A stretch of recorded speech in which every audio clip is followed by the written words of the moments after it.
The Science of Being Well by Wallace D. Wattles. Disclaimer. This book and the information contained within is not intended as a diagnosis, cure, or treatment for any disease whatsoever. Neither is it a prescription. Whilst it may get you thinking about your health in a more practical and responsible way, a lifestyle guide if you like, it is in no way intended as an alternative to professional health care. It is advisable to consult your existing healthcare professionals before making any changes to your healthcare regime. Preface. This volume is the second of a series, the first of which is The Science of Getting Rich. As that book is intended solely for those who want money, so this is for those who want health, and who want a practical guide and handbook, not a philosophical treatise. It is an instructor in the use of the universal principle of life, and my effort has been to explain the way in so plain and simple a fashion that the reader, though he may have given no previous study to New Thought or metaphysics, may readily follow it to perfect health.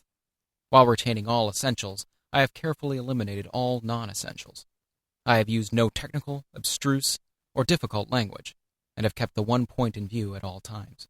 As its title asserts, the book deals with science, not speculation.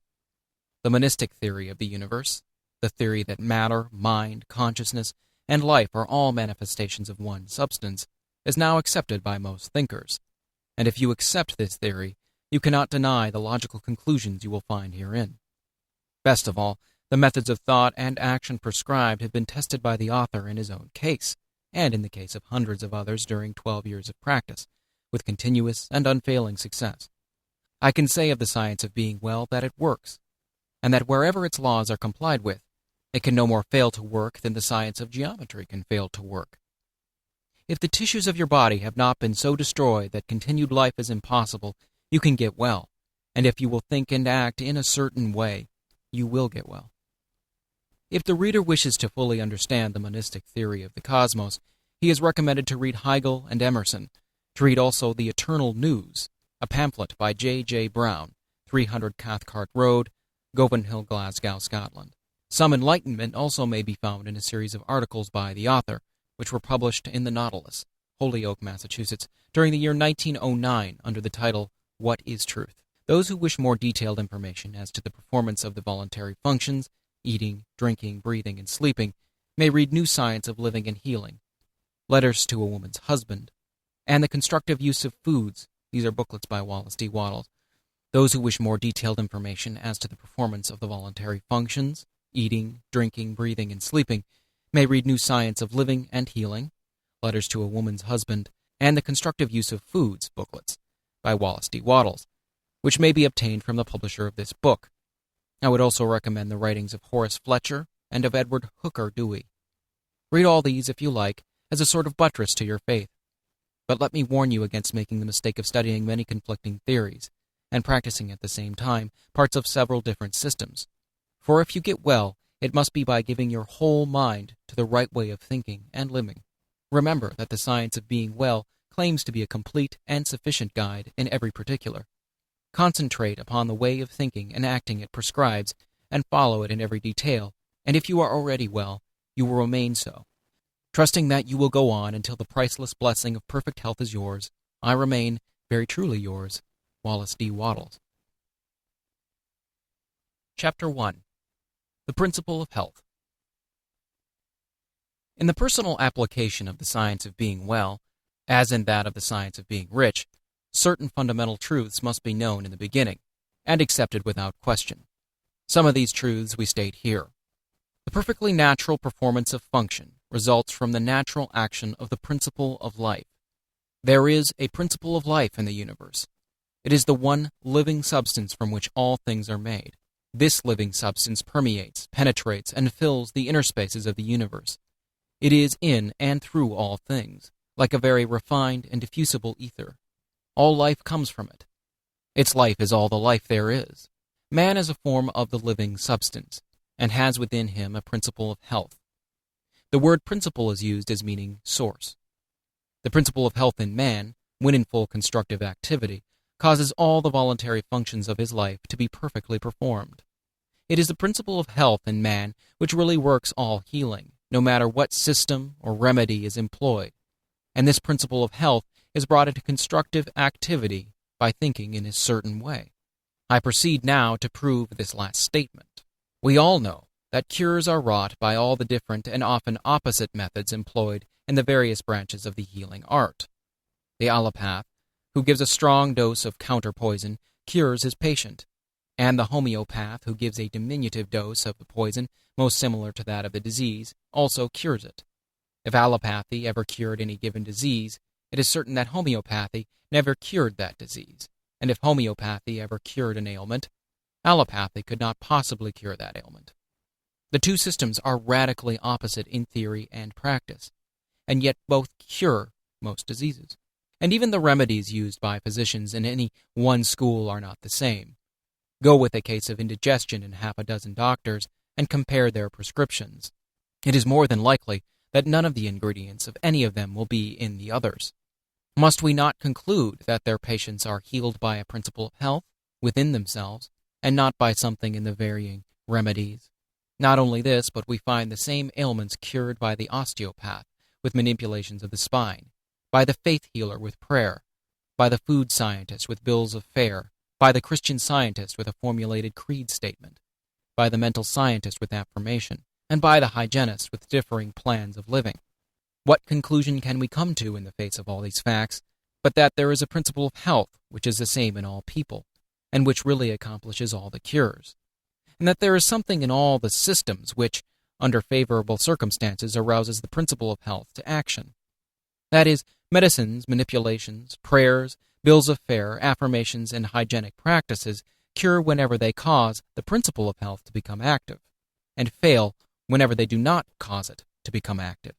Does not all of this indicate that the results depend upon the way the patient thinks about the remedy, rather than upon the ingredients in the prescription? There is an old story which furnishes so good an illustration on this point that I will give it here. It is said that in the Middle Ages the bones of a saint, kept in one of the monasteries, were working miracles of healing. On certain days a great crowd of the afflicted gathered to touch the relics and be healed. On the eve of one of these occasions, some sacrilegious rascal gained access to the case in which the wonder-working relics were kept and stole the bones.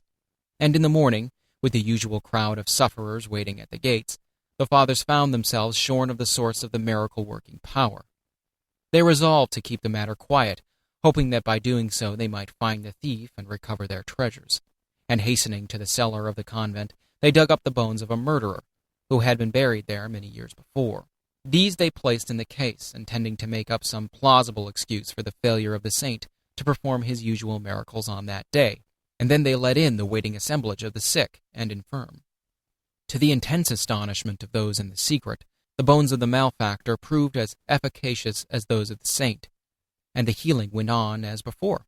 One of the fathers is said to have left a history of the occurrence, in which he confessed that, in his judgment, the healing power had been in the people themselves all the time, and never in the bones at all. Whether this story is true or not, the conclusion applies to all the cures wrought by all the systems. The power that heals is in the patient himself, and whether it shall become active or not does not depend upon the physical or mental means used, but upon the way the patient thinks about these means. There is a universal principle of health, as Jesus taught, a great spiritual healing power, and there is a principle of health in man which is related to this healing power. This is dormant or active according to the way a man thinks. He can always quicken into activity by thinking in a certain way. Your getting well does not depend upon the adoption of some system or the finding of some remedy. People with your identical ailments have been healed by all systems and all remedies. It does not depend upon climate. Some people are well and others are sick in all climates. It does not depend upon avocation, unless in cases of those who work under poisonous conditions. People are well in all trades and professions. Your getting well depends upon your beginning to think and act in a certain way. The way a man thinks about things is determined by what he believes about them.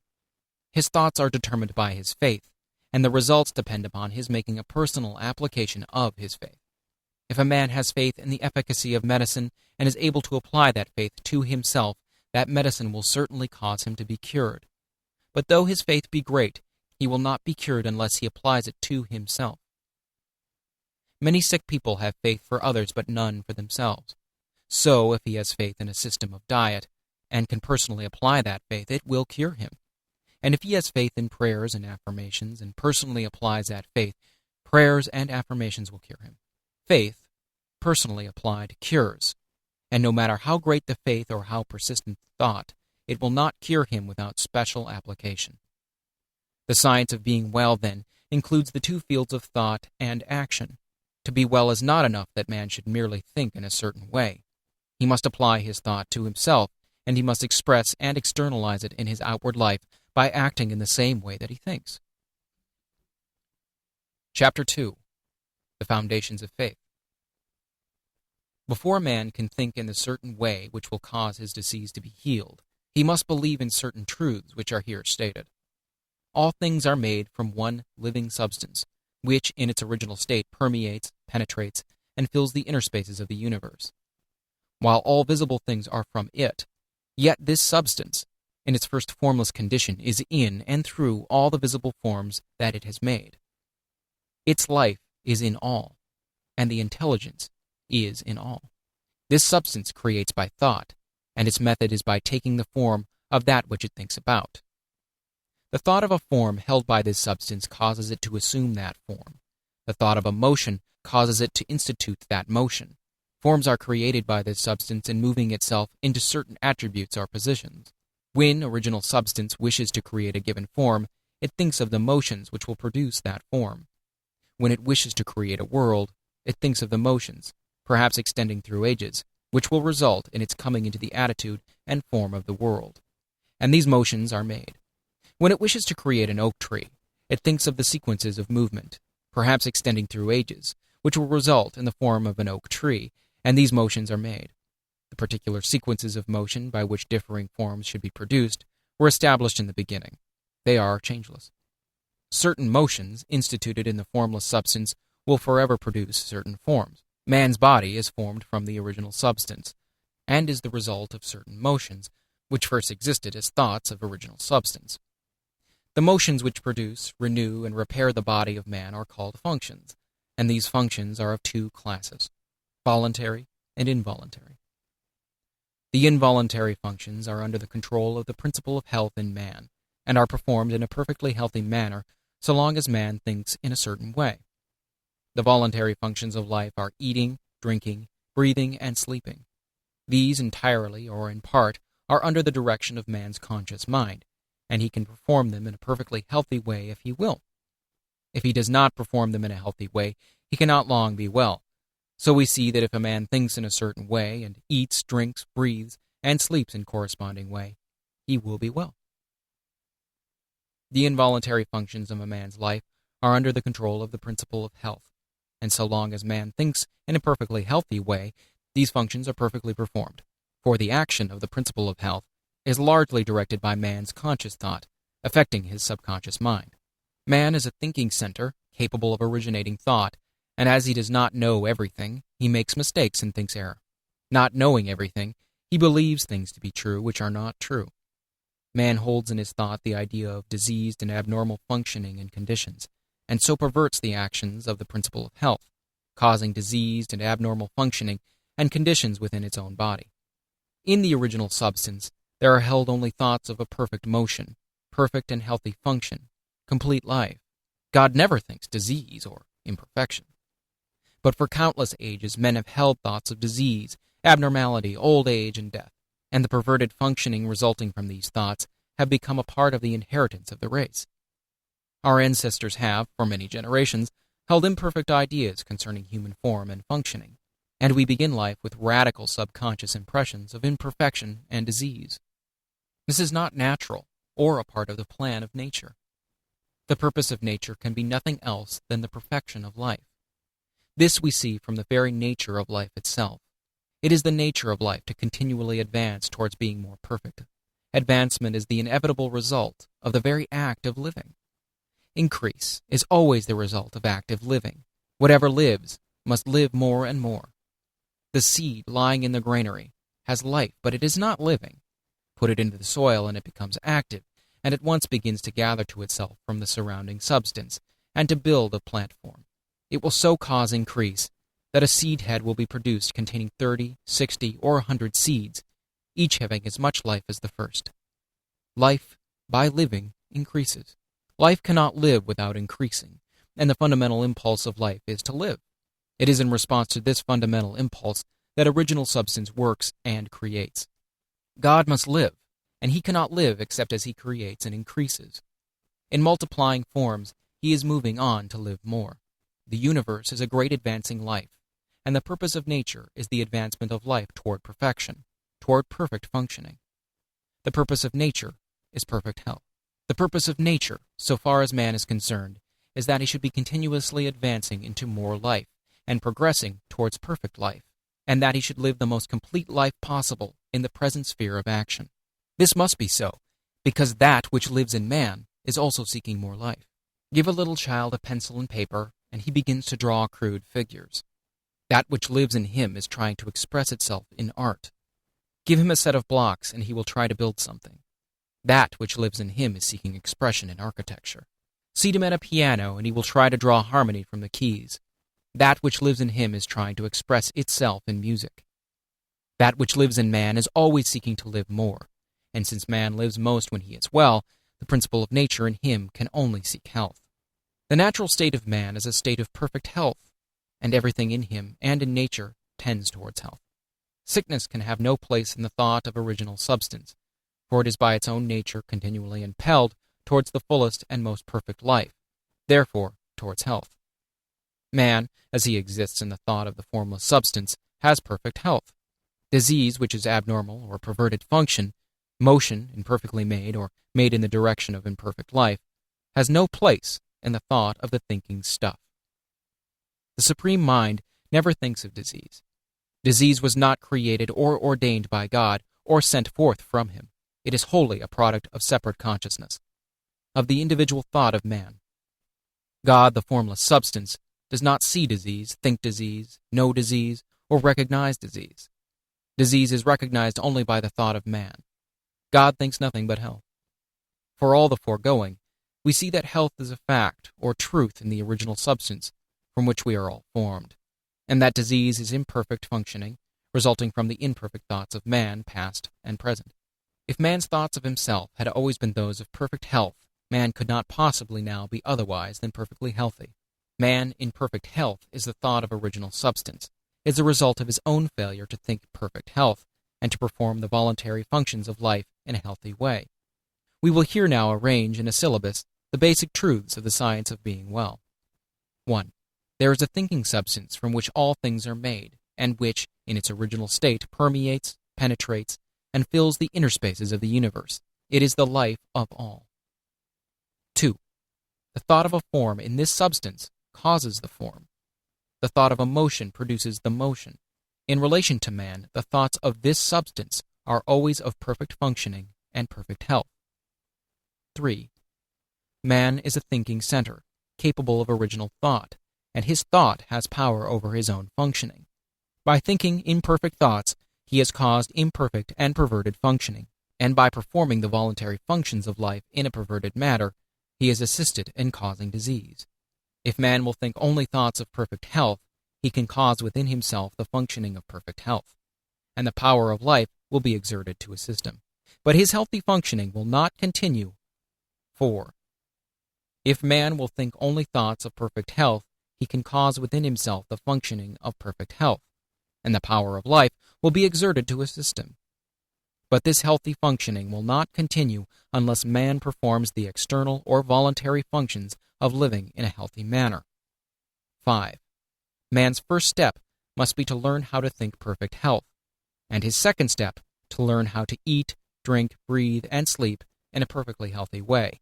If man takes these 2 steps, he will certainly become well and remain so. Chapter 3. Life and its organisms. The human body is the abiding place of an energy which renews it when worn, which eliminates waste or poisonous matter, and which repairs the body when broken or injured. This energy we call life. Life is not generated or produced within the body, it produces the body.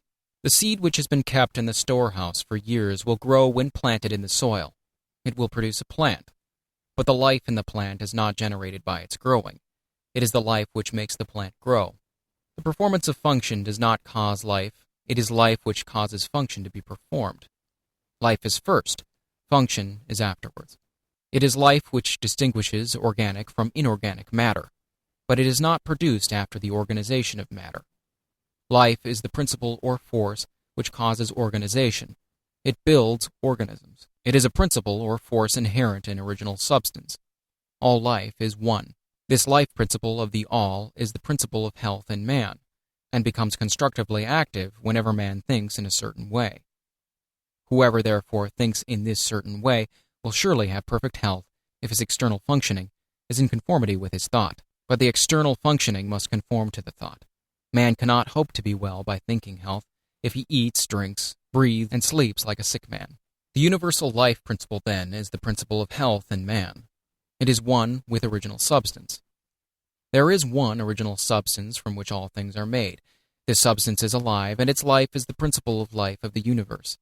This substance has created from itself all the forms of organic life by thinking them, or by thinking the motions and functions which produce them. Original substance thinks only health, because it knows all truth. There is no truth which is not known in the formless, which is all, and in all. It not only knows all truth, but it has all power. Its vital power is the source of all the energy there is. A conscious life who knows all truth, and which has all power, cannot go wrong or perform function imperfectly.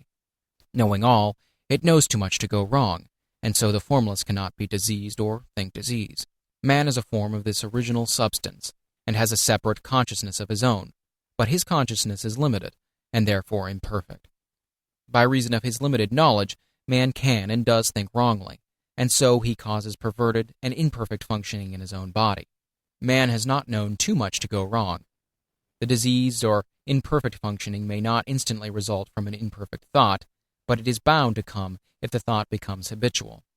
Any thought continuously held by man tends to be the establishment of the corresponding condition in his own body. Also, man has failed to learn how to perform the voluntary functions of his life in a healthy way. He does not know when, what, and how to eat. He knows little about breathing, and less about sleep. He does all these things in a wrong way, and under wrong conditions, and this because he has neglected to follow his only sure guide to the knowledge of life. He has tried to live by logic rather than by instinct. He has made living a matter of art, and not of nature, and he has gone wrong. His only remedy is to begin to go right, and this he can surely do. It is the work of this book to teach the whole truth, so that the man who reads it shall know too much to go wrong. The thoughts of disease produce the forms of disease. Man must learn to think health, and being original substance which takes the form of its thoughts, he will become the form of health and manifest perfect health in all of his functioning. The people who were healed by touching the bones of the saint were really healed by thinking in a certain way, and not by any power emanating from the relics. There is no healing power in the bones of dead men, whether they be those of a saint or sinner. The people who were healed by the doses of either the allopath or the homeopath were also really healed by thinking in a certain way. There is no drug which has within itself the power to heal disease. The people who have been healed by prayers and affirmations were also healed by thinking in a certain way. There is no curative power in the strings of words. All the sick who have been healed by whatsoever system have thought in a certain way, and a little examination will show us that this is the way it is. The two essentials of the way are faith and a personal application of the faith. The people who touched the saint's bones had faith, and so great was their faith that in the instant they touched the relics, they severed all mental relations with disease, and mentally unified themselves with health. This change of mind was accompanied by an intense devotional feeling, which penetrated to the deepest recesses of their souls, and so aroused the principle of health to powerful action. By faith they claimed that they were healed, or appropriated health to themselves. And in full faith they ceased to think of themselves in connection with disease, and thought of themselves only in connection with health. These are the two essentials to thinking in the certain way which will make you feel well. First, claim or appropriate health by faith, and second, sever all mental relations with disease, and enter into mental relations with health, and that with which we unite ourselves mentally, we become unified with physically. If your thought always relates you to disease, then your thought becomes a fixed power to cause disease within you. And if your thought always relates you to health, then your thought becomes a fixed power exerted to keep you well. In the case of the people who are healed by medicines, the result is obtained in the same way. They have consciously or unconsciously sufficient faith in the means used to cause them to sever mental relations with disease and enter into mental relations with health. Faith may be unconscious. It is possible for us to have a subconscious or inbred faith in things like medicine, in which we do not believe to any extent objectively. And this subconscious faith may be quite sufficient to quicken the principle of health into constructive activity. Many who have little conscious faith are healed in this way, while many others who have great faith in the means are not healed because they do not make any personal application to themselves. Their faith is general, but not specific for their own cases.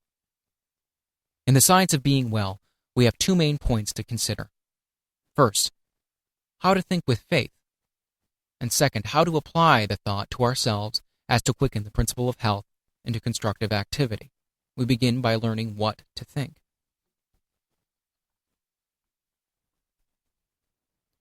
Chapter 4. What to think. In order to sever all mental relations with disease, you must enter into mental relations with health, making the process positive, not negative, one of assumption, not of rejection. You are to receive or appropriate health rather than to reject and deny disease.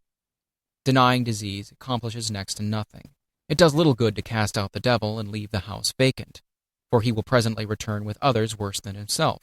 When you enter into full and constant mental relations with health,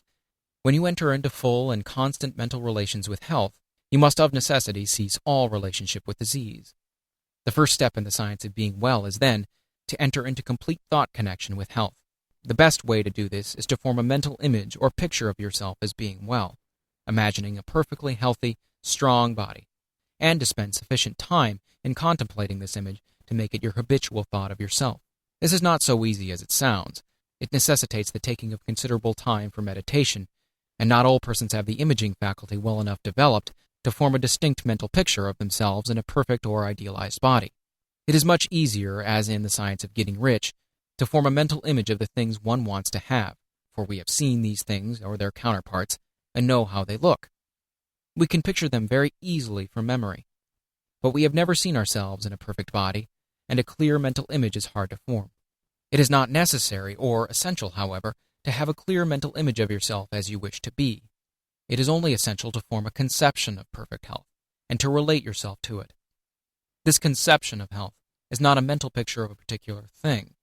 It is an understanding of health, and it carries with it the idea of perfect functioning in every part and organ. You must try to picture yourself as perfect in physique. That helps.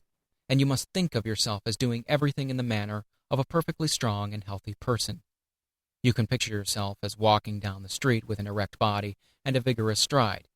You can picture yourself as doing your day's work easily and with surplus vigor, never tired or weak. You can picture in your mind how all things would be done by a person of full health and power. And you can make yourself the central figure in that picture, doing things in just that way. Never think of the ways in which weak or sickly people do things. Always think of the way strong people do things. Spend your leisure time in thinking about the strong way, until you have a good conception of it, and always think of yourself in connection with the strong way of doing things. This is what I mean by having a conception of health. In order to establish perfect functioning in every part, man does not have to study anatomy or physiology so that he can form a mental image of each separate organ and address himself to it. He does not have to treat his liver, his kidneys, his stomach, or his heart. There is one principle of health in man, which has control over all the involuntary functions of his life. And the thought of perfect health, impressed upon this principle, will reach each part and organ. Man's liver is not controlled by a liver principle, his stomach by a digestive principle, and so on. The principle of health is one. The less you go into the detailed study of physiology, the better for you. Our knowledge of this science is very imperfect and leads to imperfect thought. Imperfect thought causes imperfect functioning, which is disease. Let me illustrate. Until quite recently, physiology fixed 10 days as the extreme limit of man's endurance without food. It was considered that only in exceptional cases could he survive a longer fast. So the impression became universally decimated that one who was deprived of food must die in 5 to 10 days, and numbers of people, when cut off from food by shipwreck, accident, or famine, did die within this period. But the performance of Dr. Tanner, the 40-day faster, and the writings of Dr. Dewey and others on the fasting cure, together with the experiments of numberless people who have fasted from 40 to 60 days, has shown that man's ability to live without food is vastly greater than has been supposed. Any person properly educated can fast from 20 to 40 days with little loss in weight and often with no apparent loss of strength at all. The people who starved to death in 10 days or less did so because the believed death was inevitable. The erroneous physiology had given them a wrong thought about themselves. When a man is deprived of food, he will die in from 10 to 50 days, according to the way he had been taught, or, in other words, according to the way he thinks about it. So you can see that an erroneous physiology can work very mischievous results. No science of being well can be founded on current physiology. It is not sufficiently exact in its knowledge. With all its pretensions, comparatively little is really known as to the interior workings and processes of the body. It is not known just how food is digested. It is not known just what part food plays, if any, in the generation of force. It is not known exactly what the liver, spleen, and pancreas are for, or what part of their secretions play in the chemistry of assimilation. On all these and most other points we theorize, but we do not really know. When man begins to study physiology, he enters the domain of theory and disputation. He comes among conflicting opinions, and he is bound to form mistaken ideas concerning himself. These mistaken ideas lead to the thinking of wrong thoughts, and this leads to perverted functioning and disease. All that the most perfect knowledge of physiology could do for man would be to enable him to think only thoughts of perfect health, and to eat, drink, breathe, and sleep in a perfectly healthy way. And this, as we shall show, he can do without studying physiology at all. This, for the most part, is true of all hygiene. There are certain fundamental propositions which we should know, and these will be explained in later chapters, but aside from these propositions, ignore physiology and hygiene. They tend to fill your mind with thoughts of imperfect conditions, and these thoughts will produce the imperfect conditions in your own body. You cannot study any science which recognizes disease if you are to think nothing but health. Drop all investigation as to your present condition, its causes or possible results, and set yourself to the work of forming a conception of health. Think about health and the possibilities of health, of the work that may be done and the pleasures that may be enjoyed in a condition of perfect health. Then make this conception your guide in thinking of yourself. Refuse to entertain for an instant any thought of yourself which is not in harmony with it. When any idea of disease or imperfect functioning enters your mind, cast it out instantly by calling up a thought which is in harmony with the conception of health. Think of yourself at all times as realizing conception, as being a strong and perfectly healthy personage, and don't harbor a contrary thought. Know that as you think of yourself in unity with this conception, the original substance which permeates and fills the tissues of your body is taking form according to the thought. And know that this intelligent substance, or mind stuff, will cause function to be performed in such a way that your body will be rebuilt with perfectly healthy cells. The intelligent substance from which all things are made permeates and penetrates all things. And so it is and through your body. And so it is and through your body. It moves according to its thoughts. And so if you hold only the thoughts of perfectly healthy function, it will cause the movements of perfectly healthy function within you. Hold with persistence to the thought of perfect health in relation to yourself. Do not permit yourself to think in any other way. Hold this thought with perfect faith that it is the fact. It is the truth so far as your mental body is concerned. You have a mind-body and a physical body. The mind-body takes form just as you think of yourself, and any thought which you hold continuously is made visible by the transformation of the physical body into its image. Implanting the thought of perfect functioning in the mind-body will, in due time, cause perfect functioning in the physical body. The transformation of the physical body into the image of the ideal held by the mind-body is not accomplished instantaneously. We cannot transfigure our physical bodies at will as Jesus did. In the creation and recreation of forms, substance moves along the fixed lines of growth it has established, and the impression upon it of the health thought causes the healthy body to be built cell by cell. Holding only thoughts of perfect health will ultimately cause perfect functioning, and perfect functioning will in due time produce a perfectly healthy body. It may be as well to condense this chapter into a syllabus. Your physical body is permeated and filled with an intelligent substance, which forms a body of mind stuff. This mind stuff controls the functioning of your physical body. A thought of disease or of imperfect function impressed upon this mind stuff causes disease or imperfect functioning in the physical body. If you are diseased, it is because wrong thoughts have made impressions on this mind stuff. These may have been either your own thoughts or thoughts of your parents. We begin life with many subconscious impressions, both right and wrong. But the natural tendency of all mind is toward health.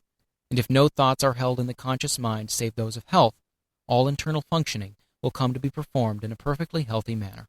The power of nature within you is sufficient to overcome all hereditary impressions, and if you learn to control your thoughts so that you shall think only those of health, and if you will perform the voluntary functions of life in a perfectly healthy way, you can certainly be well. Chapter 5. Faith. The principle of health is moved by faith. Nothing else can call it into action, and only faith can enable you to relate yourself to health and sever your relation with disease in your thoughts. You will continue to think of disease unless you have faith in health. If you do not have faith, you will doubt. If you doubt, you will fear, and if you fear, you will relate yourself in mind to that which you fear. If you fear disease, you will think of yourself in connection with disease, and that will produce within yourself the form and motions of disease. Just as the original substance creates from itself the forms of its thoughts, so your mind-body, which is original substance, takes the form and motion of whatever you think about. If you fear disease, dread disease, have doubts about your safety from disease, or if you even contemplate disease, you will connect yourself with it and create its forms and motions within you. Let me enlarge somewhat upon this point. The potency or creative power of the thought is given to it by the faith that is in it. Thoughts which contain no faith create no forms. The formless substance, which knows all truth and therefore thinks only truth, has perfect faith in every thought because it thinks only truth, and so all its thoughts create. But if you will imagine a thought in formless substance in which there was no faith, you will see that such a thought could not cause the substance to move or take form. Keep in mind the fact that only those thoughts which have faith with them are able to change function or to quicken the principle of health and activity. If you do not have faith in health, you will certainly have faith in disease. If you do not have faith in health, it will do for you no good to think about health, for your thoughts will have no potency and will cause no change for the better in your conditions. If you do not have faith in health, I repeat, you will have faith in disease. And if under such conditions you think about health for 10 hours a day and think about disease for only a few minutes, the disease thought will control your condition because it will have the potency of faith, while the health thought will not. Your mind-body will take on the form and motions of disease and retain them, because your health thought will not have sufficient dynamic force to change form or motion. In order to practice the science of being well, you must have complete faith in health. Faith begins in belief. And we now come to the question, what must you believe in order to have faith in health? You must believe that there is more health power than disease power in both yourself and the environment, and you cannot help believing this if you consider the facts. There is a thinking substance from which all things are made, and which, in its original state, permeates, penetrates, and fills the inner spaces of the universe. The thought of a form in this substance produces the form. The thought of a motion institutes the motion. In relation to man, the thoughts of original substance are always of perfect health and perfect functioning. This substance, within and without man, also exerts its powers towards health. Man is a thinking center, capable of original thought. He has a mind-body of original substance, permeating a physical body, and the functioning of his physical body is determined by the faith of his mind-body. If a man thinks with faith of the functioning of health, he will cause his internal functions to be performed in a healthy manner, provided that he performs the external functions in a corresponding manner. But if a man thinks with faith of disease or of the power of disease, he will cause his internal functioning to be the functioning of disease. The original intelligent substance is in man, moving toward health, and it is pressing upon him from every side. Man lives, moves, and has his being in the limitless ocean of health power, and he uses this power according to his faith. If he appropriates it and applies it to himself, it is all his, and if he unifies himself with it by unquestioning faith, he cannot fail to attain health, for the power of this substance is all the power there is. A belief in the above statements is a foundation for faith in health. If you believe them, you believe that health is the natural state of man, and that man lives in the midst of universal health, that all the power of nature makes for health, and that health is possible to all, and can surely be attained by all. You will believe that the power of health in the universe is 10,000 times greater than that of disease. In fact, that disease has no power whatever, being only the result of perverted thought and faith. And if you believe that health is possible to you, and that it may surely be attained by you, and that you know exactly what to do in order to attain it, you will have faith in health. You will have this faith and knowledge if you read this book through with care and determine to believe in and practice its teachings. It is not merely the possession of faith, but the personal application of faith which works healing. You must claim health in the beginning and form a conception of health, and as far as may be, of yourself as a perfectly healthy person. And then by faith you must claim that you are realizing this conception. Do not assert with faith that you are going to get well. Assert with faith that you are well.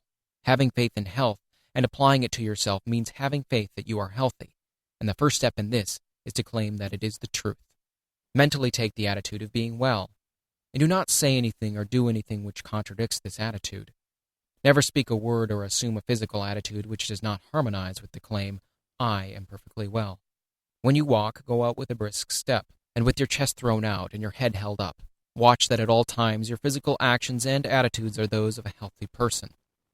When you find that you have relapsed into the attitude of weakness or disease, change instantly, straighten up, think of health and power. Refuse to consider yourself as other than a perfectly healthy person. One great aid, perhaps the greatest aid, in applying your faith you will find in the exercise of gratitude. Whenever you think of yourself or of your advancing condition, give thanks to the great intelligent substance for the perfect health you are enjoying.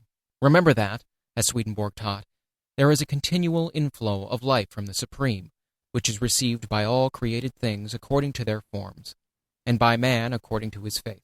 Health from God is continually being urged upon you, and when you think of this, lift up your mind reverently to Him, and give thanks that you have been led to the truth and into perfect health of mind and body. Be all the time in a grateful frame of mind, and let gratitude be evident in your speech.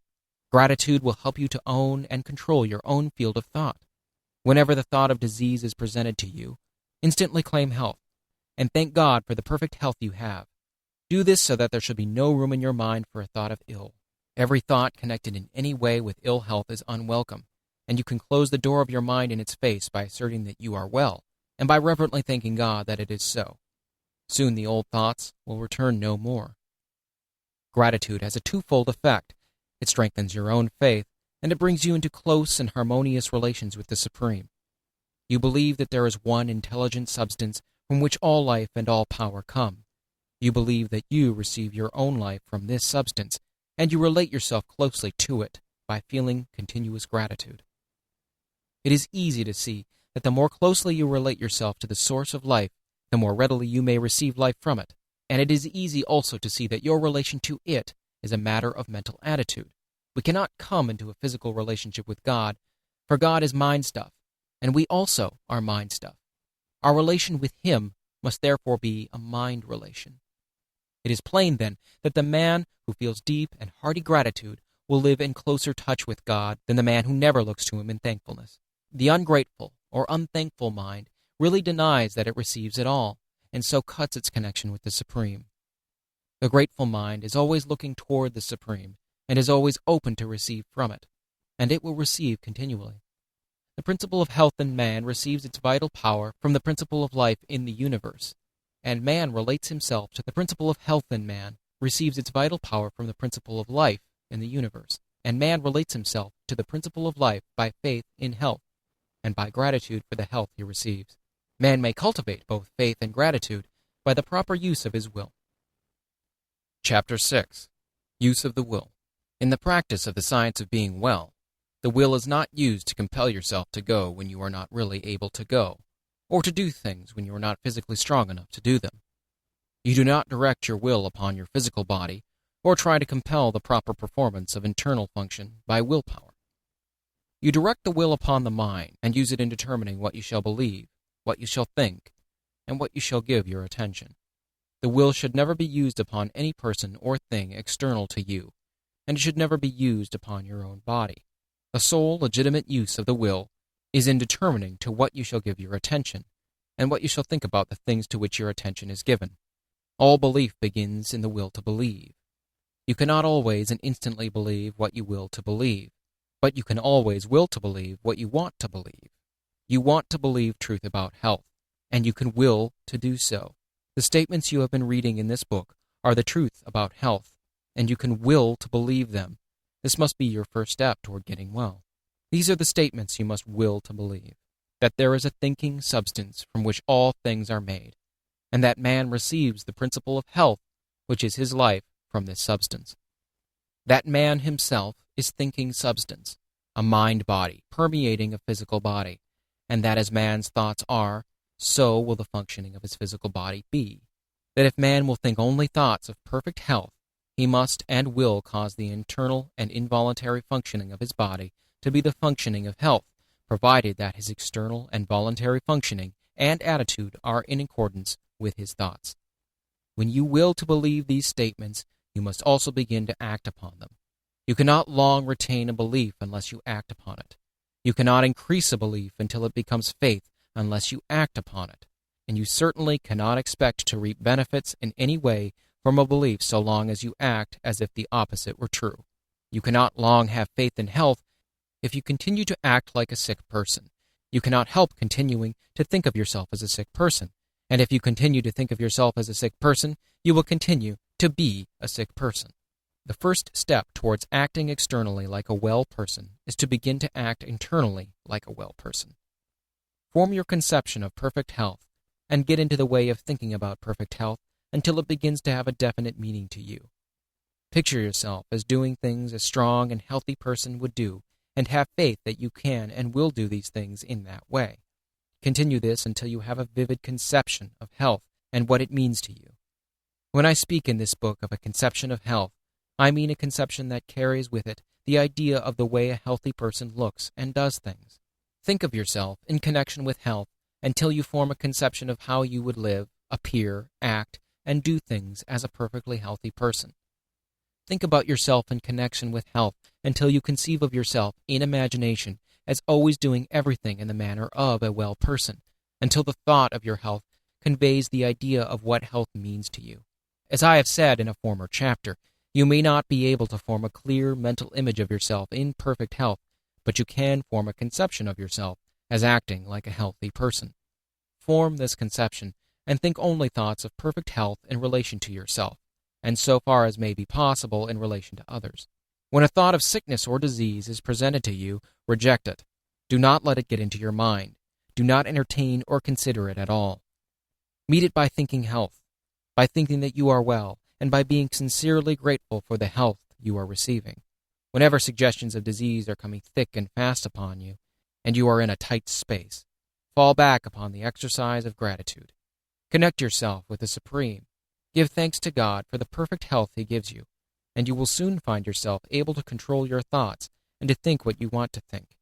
In times of doubt, trial, and temptation, the exercise of gratitude is always a sheet anchor which will prevent you from being swept away.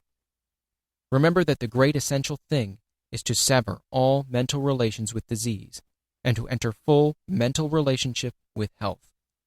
This is the key to all mental healing. It is the whole thing. Here we see the secret of the great success of Christian Science. More than any other formulated system of practice, it insists that its converts shall sever relations with disease and relate themselves fully with health. The healing power of Christian Science is not in its theological formula, nor in its denial of matter, but in the fact that it induces the sick to ignore disease as an unreal thing and accept health by faith as a reality. Its failures are made because its practitioners, while thinking in a certain way, do not eat, drink, breathe, and sleep in the same way. While there is no healing power in the repetition of strings of words, yet it is a very convenient thing to have the central thoughts so formulated that you can repeat them readily, so that you can use them as affirmations whenever you are surrounded by an environment which gives you adverse suggestions. When those around you begin to talk of sickness and death, close your ears and mentally assert something like the following: There is one substance, and I am that substance. That substance is eternal, and it is life. I am that substance, and I am eternal life. The substance knows no disease. I am that substance, and I am health. Exercise your willpower in choosing only those thoughts which are thoughts of health, and arrange your environment so that it shall suggest thoughts of health. Do not have around you books, pictures, or other things which suggest death, disease, deformity, weakness, or age. Have only those which convey the ideas of health, power, joy, vitality, and youth. When you are confronted with a book or anything else which suggests disease, do not give it your attention. Think of your conception of health and your gratitude, and affirm as above. Use your willpower to fix your attention upon thoughts of health. In a future chapter I shall touch upon this point again. What I wish to make plain here is that you must think only health, recognize only health, and give your attention only to health, and that you must control thought, recognition, and attention by the use of your will. Do not try to use your will to compel the healthy performance of function within you. The principle of health will attend to that if you give your attention only to thoughts of health. Do not try to exert your will upon the formless to compel it to give you more vitality or power. It is already placing all the power there is at your service. You do not have to use your will to conquer adverse conditions or to subdue unfriendly forces. There are no unfriendly forces. There is only one force, and that force is friendly to you. It is a force which makes for health. Everything in the universe wants you to be well. You have absolutely nothing to overcome but your own habit of thinking in a certain way about disease, and you can do this only by forming a habit of thinking in another certain way about health. Man can cause all the internal functions of his body to be performed in a perfectly healthy manner by continuously thinking in a certain way, and by performing the external functions in a certain way. He can think in this certain way by controlling his attention, and he can control his attention by the use of his will. He can decide what things he will think about. Chapter 7. Health from God. I will give a chapter here by explaining how man may receive health from the Supreme. By the Supreme I mean the thinking substance from which all things are made, and which is in all and through all, seeking more complete expression and fuller life. This intelligent substance, in a perfectly fluid state, permeates and penetrates all things, and is in touch with all minds.